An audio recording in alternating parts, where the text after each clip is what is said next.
V druhej polovici augusta slávila komunita Kráľovnej pokoja, ktorá sídli v Biskupskom kaštieli v našej obci 30. výročie svojho vzniku a zároveň 20. výročie pôsobenia v Močenku. Pri tejto príležitosti zorganizovali podujatie spojené so svetou omšou. Svätú omšu v areáli kaštieľa celebroval nitriansky diecézny biskup monsignor William Judák a zúčastnilo sa jej okrem obyvateľov komunity aj množstvo veriacich z obce.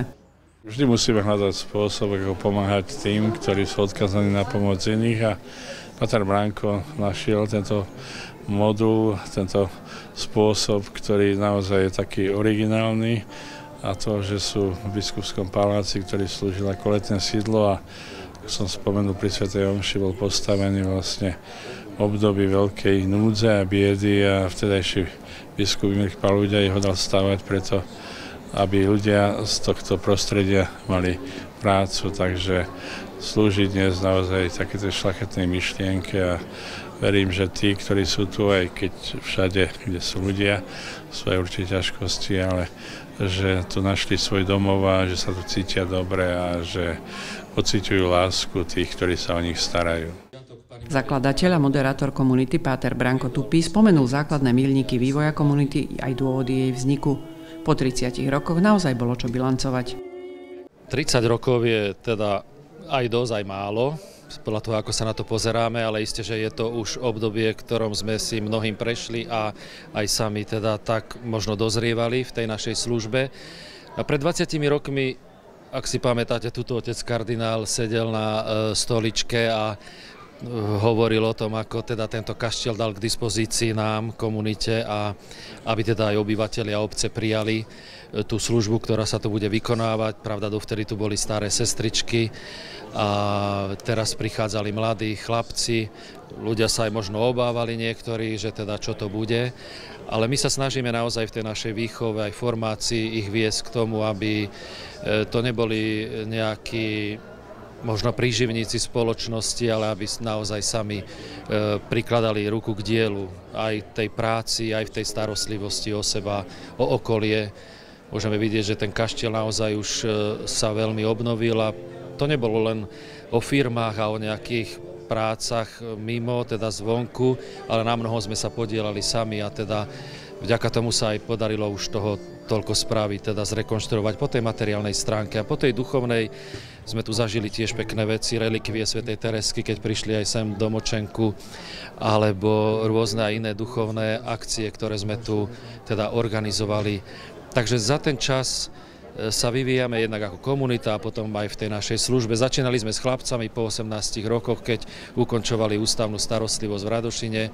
Potom, keď otec kardinál nám dal dispozícii tento kaštiel, bola to jeho ponuka, či by sme ho nechceli tiež tu otvoriť takúto misiu, takúto službu. Tak tu sme už založili aj detský domov, čiže máme deti od maličkých bábetiek v profirodinách cez samostatné skupiny, ktoré už nie sú tu v kaštieli umiestnené, ale máme samostatnú skupinu teda v Šali, v 2 bytoch, potom v rodinnom dome tu v Močenku, v ďalšom rodinnom dome v Radošine a v Nitre. A tu sme tiež teda otvorili zariadenie pre seniorov, maličké, nie veľké, ale o to si myslím, že tá starostlivosť je naozaj taká osobnejšia a bližšia.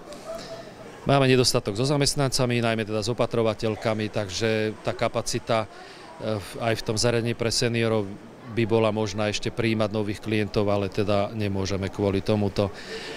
A okrem toho samozrejme aj pracujeme, ako som hovoril, obrábame 30 hektárov v Radošine, takže tam si sami zasejeme, zorieme, staráme sa o teda to obilie, čo máme zasadené, a potom už teda kombajny si voláme teda na služby, to si nerobíme sami. Chováme krávy, teda hovädzí dobytok, ošípané, tu máme aj ovce. Komunita Kráľovnej pokoja dáva domov desiatkam chlapcov, ktorí po dovršení dospelosti museli odísť z detských domovov, ale nedokázali sa uplatniť v spoločnosti a samostatne žiť, deťom, ktoré sa dostali do detského domova, aj niekoľkým seniorom, ktorí už potrebujú opateru. Komunita zvláda plniť tieto úlohy už 30 rokov, ale napriek zabehnutému systému fungovania sú vždy na mieste nejaké želania. Čo by som zaželal komunite? Nové povolania, je nás málo na tú našu službu, pretože teda našou takým základným pilierom, s čím sme aj komunitu zakladali, bolo, že my žijeme s tými, ktorým slúžime. Čiže nie je to len nejaké zamestnanie, nie je to nejaké manažovanie, ale je to naozaj život s tými, ktorí sú nám daní do starostlivosti. Toto je veľmi dôležité, takže za toto sa modlíme a toto je také prvoradé, aby sme mali nové povolanie a potom dobrých zamestnancov. Skutočne dneska to cíti sa asi v celej spoločnosti na Slovensku u nás, že je nedostatok zamestnancov, aj tá fluktuácia. A aby sme rástli aj v tom duchovnom živote a v tej dnešnej chaotickej dobe, aby sme šli tou správnou cestou, čo dnes musí človek veľmi tak naozaj hľadať a byť ostražitý, aby sa vedel rozhodovať správne pre tie ozajstné hodnoty. Takže aby sme v tom všetkom obstáli. Komunita sa za 20 rokov v Močenku zžila s obcov a jej obyvateľmi. Nech sa jej darí poskytovať láskyplnú starostlivosť svojim klientom aj v ďalších rokoch.